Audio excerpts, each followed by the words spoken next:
Hi everyone, and welcome. I'm Angela with Purple and Pink Designs, and today I'm going to be showing you how to make your very own sticker book out of supplies you probably have already at home. So today I'm going to be using some cardstock. I'm going to be using a happy planner punch.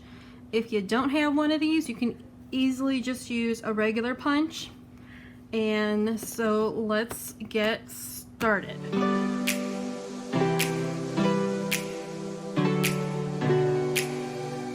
Okay, so I know you all have these, the cardstock, like scrapbooking packages from Michael's or Hobby Lobby or wherever you go. You could use these as either your dividers or your covers, whatever you want. This was actually from an old ARC planner, ARC from Staples. It looked kind of like this, and it was same. It had the same disc bound. So I just kind of took one of these and I just kind of cut it where I wanted it, and then I cut off the little tab. And that's what I actually used. The other thing you could use, if you had some of these for a regular ring binder or whatever, ring planner, I don't know what they're called. But if you have something like this, you could also cut this down to use as your cover. Or if you don't have any of that, just regular old paper, cardstock, you can laminate it, not laminated, whatever you have on hand would work. And so that is what I used for the cover. Now, as far as the sheets go, these are actually used sticker sheets. Like you buy stickers or you make stickers, whatever your jam is at home. So basically, you got a sticker sheet just like this. And I sized my sticker book to fit these pages because I knew I'm gonna have like a ton of these because I have my own sticker shop. You could make whatever size you want. So such as this is the one I used a while back, and there's a couple stickers left but not many.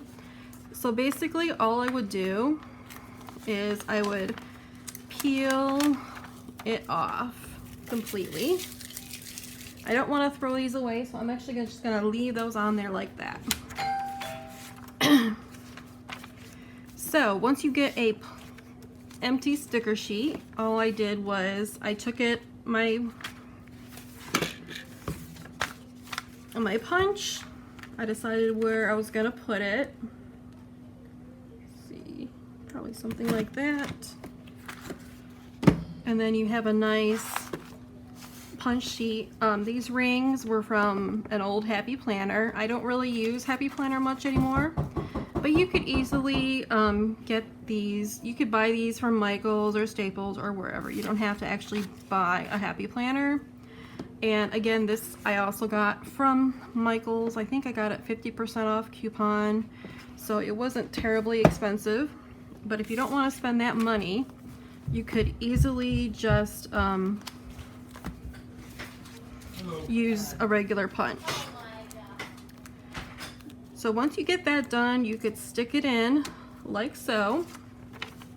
And let me use one of these other stickers.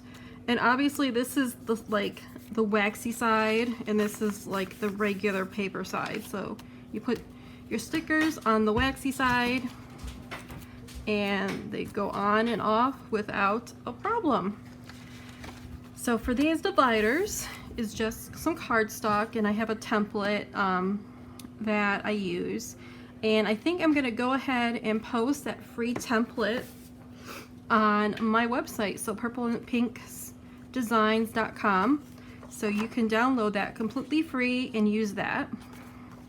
So I just did a bunch of these, did some labels. You can also just write in there, and I just kind of put in whatever I wanted to, however I wanted to, like, to, you know, group these together.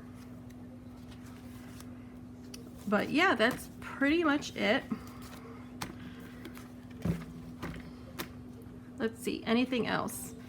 So that's pretty much it for my sticker book, and it has been so helpful because I don't always use sticker kits. Sometimes I like to just use leftover stickers, and so that's what this comes in real handy. I still have like a box full of stickers, which I still like rummage through, but if I know there's something particular that I want, if I want like a heart box, I know I can go right to it and find it, and it makes it nice and easy. I know at some point I'm probably gonna have to make a second sticker book, but in the meantime, this is working just wonderful for me. So thank you for joining me, and I will see you next time.